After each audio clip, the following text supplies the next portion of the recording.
শায়েস্তা খাঁর আমল ছিল তখন, যখন টাকায় 1 মণ চাল পাওয়া যেত। মৃত পরিবেবী অমাবস্যার রাতে এই লালবাগ কেল্লার ভেতর এখনো নাচ গান করেন। পেছনে যে কবরগুলি এখন আমি দেখাবো সেগুলো ঠিক আওরঙ্গজেবের আমলে এই কবরগুলো সমাধি হয়েছিল।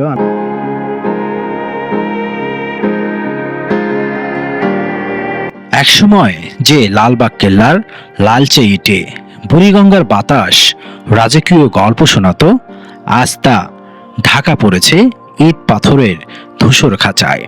কালের নিয়মে চারপাশে মাথা তুলে দাঁড়িয়েছে আধুনিক ঢাকার আকাশচুম্বী অট্টালিকা, যা যেন নীরব আড়াল করে দিচ্ছে 400 বছরের জীর্ণ ইতিহাসকে। লালবাগ কেল্লার বিষণ্ণ প্রাচীরগুলো এখন কাঁচ আর কনক্রিটের ভিড়ে বড্ড একা। শহরের আধুনিকতার জাঁকজমকে চাপা পড়ে যাওয়া যেন এক রূপকথার স্মৃতিস্তম্ভ।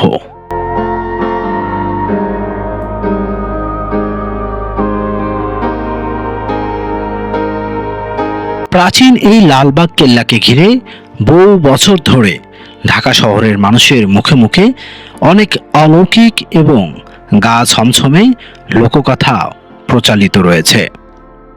এই লালবাগ কেল্লা দেখার জন্য দেশ এবং দেশের বাইরে থেকে অনেক পর্যটক আসে এইখানে।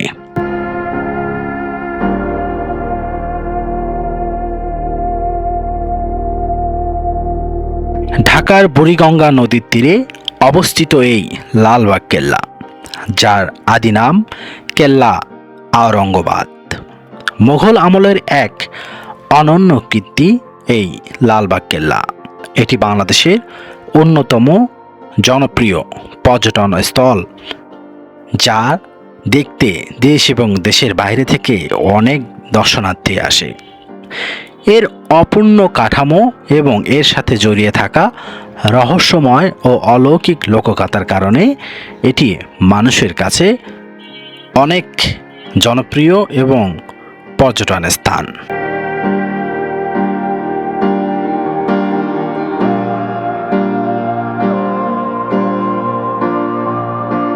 কেল্লার আশেপাশে পুরনো বাসিন্দাদের অনেকের মুখে শোনা যায় মাঝরাতে কেল্লার প্রধান ফটকের সামনে এবং ভেতরের তরোয়াল হাতে মুঘল পোশাক পরিহিত এক অশরীরী ঘোড়সাওয়ারকে পাহারা দিতে দেখা যেত। অনেকেই গভীর রাতে ঘোড়ার খুরের আওয়াজ শুনতে পেত। এগুলো সবই লোককথা বা লোকমুখের গল্প, তবে অর্ধসমাপ্ত কাঠামো, প্রাচীন সুড়ঙ্গ এবং পরিবেবীর ট্র্যাজেডি ইতিহাস সব মিলিয়ে এই জায়গাটিকে এক অদ্ভুত এবং রহস্যময় আবহ সবসময় বজায় থাকে এই লালবাগ কেল্লায়। সুপ্রিয় দর্শক, আমি ইতিহাসের এমন এক জায়গায় অবস্থান করছি যেটি ঢাকার বুড়িগঙ্গা নদীর তীরে লালবাগ কেল্লায়। আমার পেছনে যে কবরগুলি এখন আমি দেখাবো সেগুলো ঠিক আওরঙ্গজেবের আমলে এই কবরগুলো সমাধি হয়েছিল। আমি একটু এগুলো পরিচয় দেখাই। মির্জা বাঙালির সমাধি, শায়েস্তা খাঁর একান্ত বিশ্বস্ত সহসেনা অধিনায়ক ছিলেন তারা। সেই সময় তারা যখন মৃত্যুবরণ করেছিলেন তাদেরকে এখানে আসলে কবরস্থ করা হয়েছিল। এখনো তাদের কবরগুলো এখানে রয়েছে। আর সব থেকে আশ্চর্যের একটা ব্যাপার হলো শায়েস্তা খাঁর যে মেয়ে ছিলেন পরিবিবি, তার কবরও রয়েছে এই।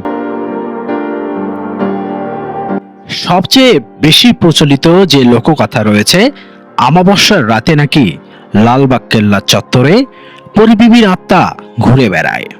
অনেক নৈশ প্রহরী বা স্থানীয় মানুষের দাবি, গভীর রাতে কেল্লার ভেতরে নুপুরের মিষ্টি আওয়াজ শোনা যায় এবং মনে হয় যেন কেউ নাচ গান করছে।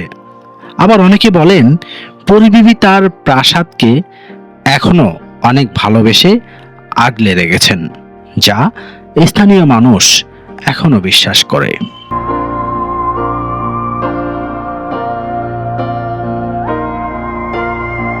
লালবাগ কেল্লার নির্মাণ কাজ কখনোই শেষ হয়নি। এর পেছনে রয়েছে বেশ ঐতিহাসিক নাটকীয় ঘটনা।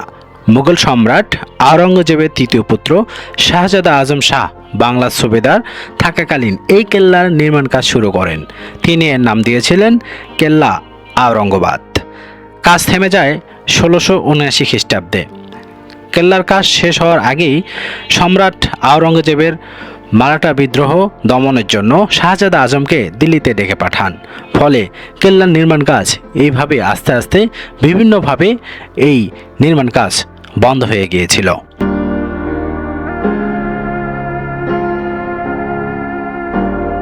সেই মুঘল আমলে এই লালবাগ কেল্লার কাজ সম্পূর্ণ হয়নি এবং তখন স্থগিত ছিল। মুঘল সম্রাট আওরঙ্গজেবের তৃতীয় পুত্র শাহ আজম শাহ সুবেদার এই লালবাগ কেল্লার কাজ কিছুটা সম্পূর্ণ করেছিলেন। তারপর থেকেই কোনো এক অলৌকিক ঘটনায় বা ঐতিহাসিক কোনো ঘটনায় এই লালবাগ কেল্লার কাজ স্থগিত হয়ে যায়, যে ইতিহাস আপনাদেরকে সম্পূর্ণ ভিডিও জুড়ে জানানোর চেষ্টা করব। দেখেন, সেই আজ থেকে শত শত বছর আগের যে বিল্ডিংগুলো বা ভবনগুলো যেভাবে নির্মাণ করা হতো, দেখেন এখানে আগে তো সিমেন্টের কাজ হচ্ছে না, আগে হলো চুন বা সুরকি দিয়ে এই ভবনের কাজগুলো করা হতো। শায়েস্তা খাঁর আমল ছিল তখন, যখন টাকায় 1 মণ চাল পাওয়া যেত। আমি এখন সেই জায়গাতে অবস্থান করছি, ইতিহাসের এমন একটি জায়গা যেখানে শায়েস্তা খাঁ থেকে শুরু করে আওরঙ্গজেবের ইতিহাস ওতপ্রোতভাবে জড়িত এই লালবাগ কেল্লার সাথে। লালবাগ কেল্লা মূলত 3টি প্রধান স্থাপনা নিয়ে দাঁড়িয়ে আছে। 1. পরিবিবির মাজার, এটি কেল্লার কেন্দ্রে অবস্থিত। 2. 3 গম্বুজ বিশিষ্ট শাহী মসজিদ, কেল্লার পশ্চিম পাশে অবস্থিত, যা আজও মানুষ এই মসজিদে নামাজ পড়ে। 3.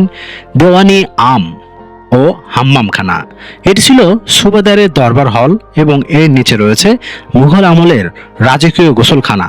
বর্তমানে এটি জাদুঘর হিসেবে পরিচিত।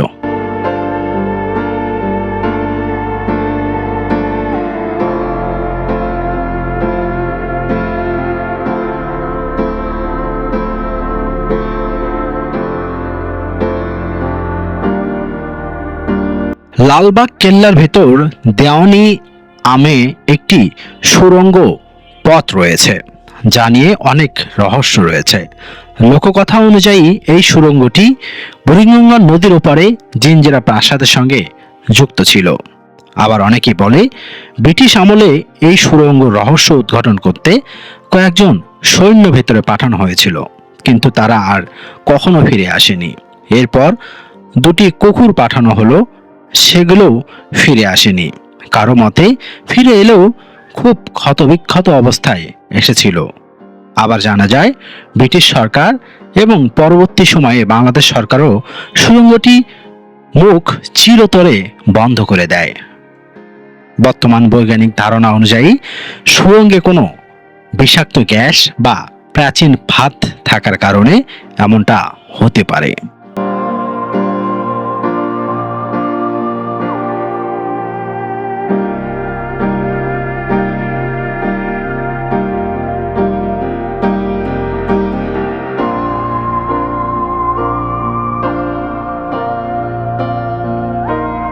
দাঁড়িয়ে রয়েছে যেটা লালবাগ কেল্লার গোপন সুড়ঙ্গ। এই সুড়ঙ্গতে এক দেশ থেকে আরেক দেশে যেত সেই সময়ে, সেই গোপন সুড়ঙ্গ ফিরে আসেনি। ব্রিটিশ আমলে ব্রিটিশরা তাদের সৈন্যদের এই সুড়ঙ্গ দিয়ে পাঠিয়েছিলেন যে তথ্য উদ্ঘাটনের জন্য। যে সৈন্যগুলো পাঠিয়েছিলেন তারা কখনো এই সুড়ঙ্গ দিয়ে বের হয়নি। তারপরে তারা কিছু কুকুর এই সুড়ঙ্গ দিয়ে পাঠানো, ব্রিটিশ আমলে কিছু কুকুর এই সুড়ঙ্গ দিয়ে পাঠানো হয়, তারপরেও সেই কুকুরগুলো আর ফিরে আসেনি।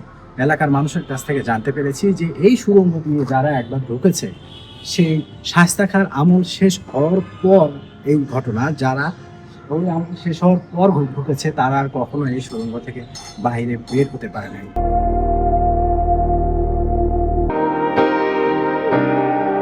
পরিশেষে লালবাগ কেল্লার সংক্ষিপ্ত ইতিহাস। 1678 সালে মুঘল সম্রাট আওরঙ্গজেবের পুত্র শাহজাদা আজম শাহ বুড়িগঙ্গা নদীর তীরে কেল্লা আওরঙ্গাবাদ হিসেবে এই দুর্গের নির্মাণ কাজ শুরু করেছিলেন। পরবর্তীতে 1680 সালে নবাব শায়েস্তা খানের দায়িত্ব নিলে 1684 সালে প্রিয় কন্যা পরিবিবির অকাল মৃত্যুতে শোকাহত হয়ে তিনি এর কাজ মাঝপথে বন্ধ করে দেন। পরিবিবির সমাধি, 3 গম্বুজ বিশিষ্ট মসজিদ এবং রহস্যময় সুড়ঙ্গ নিয়ে গঠিত এই স্থাপনাটি মুঘল স্থাপত্যশৈলীর এক অনন্য নিদর্শন হয়ে এখনো টিকে আছে।